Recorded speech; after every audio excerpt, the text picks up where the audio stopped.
I'm Diana Falzone, and this is 4 for 4 SciTech, where we give our take on 4 hot SciTech topics. Kim Kardashian is the self-proclaimed queen of selfies, but could she be the next queen of tech, Katie?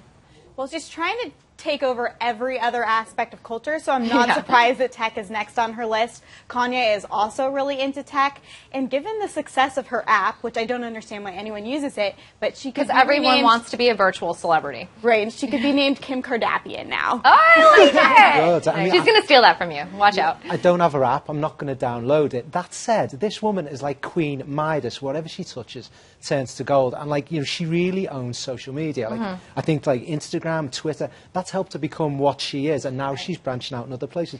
Honestly, Some people think other things helped her become what she is. Yeah, I'm not going to get into that here. But, like, there's a lot of companies could take a leaf from her book when it comes to social media. I think that. Definitely, and we've seen with Google Glass, if it doesn't look cool, people aren't going to really wear your tech or use your tech. So I think it's nice to have somebody who's got kind of a pulse on what the youth of today thinks is cool, and it's not going to hurt to have an ambassador to kind of tout your tech product. Well, and we have been saying that a lot of women are fleeing the tech field, so I guess bringing Kim Kardashian into it might raise the profile.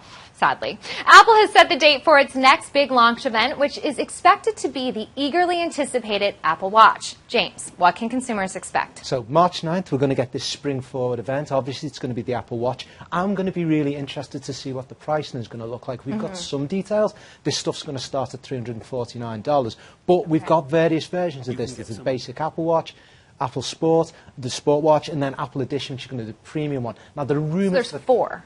Well, there's 3. Okay. There's 3. Okay. But there are rumors that the premium one could cost as much as $5,000. So that's what I'm going to be looking out for. I hope it's less. I think there's definitely demand for these smartwatches. I was just talking to the Pebble CEO this week. Pebble set a record on Kickstarter because so many people are interested in these smartwatches. He says he's not concerned about the Apple Watch because they're at a lower price point, but we'll see. I'm really interested to see how this does. For me personally, I don't really see the utility of a smartwatch because all of the things that it can do, I have in my phone. But I know that a lot of people still wear watches, and this doesn't scream smartwatch kind of like the Pebble does. It looks much more classy and chic. So, you know, time will tell, but it could do really well. We'll have to see how it's going to do. Now, Tinder is going to be charging users over the age of 30 years old significantly more. Unbelievable. Is this app completely ageist, Katie? Isn't age discrimination illegal in this country? Dang it! I'll probably accidentally swipe left on my future husband, but I'm not going to pay. I just think this is too much for an app like this. Really? Yeah. I'll say it. I think it's stupid. It's absolutely stupid. They're alienating a large part of their consumer base. I know they're probably going for some kind of exclusivity angle here, but The way Facebook was, like, back in the early 2000s? But this is just dumb, and I think it's really going to piss people off. It already has pissed people off, and they're going to turn to other dating apps that probably have, well, they do have a better reputation than Tinder does. I don't know. I mean, like, is there an element of supply and demand about this as well? Is that, like, you know, over 30s kind of, is there less of a premium on them in the What are you Tinder trying world? to say I mean, society says about things over 30s? I mean, surprisingly, I'm over 30, but, like, is how it is, you know? I don't know. Well, there are actually a lot of dating sites that are cheaper than what Tinder's offering, that you can sign up and actually be matched and use all these kinds of analytics. So people might leave Tinder. Rethink it. Sci-fi movies introduced us to the idea of head transplants.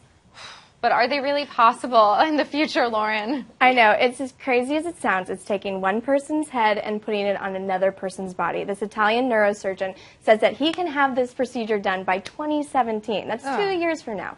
But let's think about it. They have tested this on rats and monkeys, and they didn't last very long, and they were paralyzed. It just doesn't sound like it was a fun procedure to have. Turns my stomach. And also, it's a very complex science. You have to fuse the spinal cord of a head to another person's spinal cord. We haven't even figured out how to cure people of spinal cord injury. I just don't see this happening. Yeah, James? It's gross. I mean, you look at the monkey images when this has been tried in the past. It's just absolutely horrible. So, I don't know. Maybe science can take us somewhere new, but I'm not sold on this. No. I can't wrap my head around it. It really freaks me out.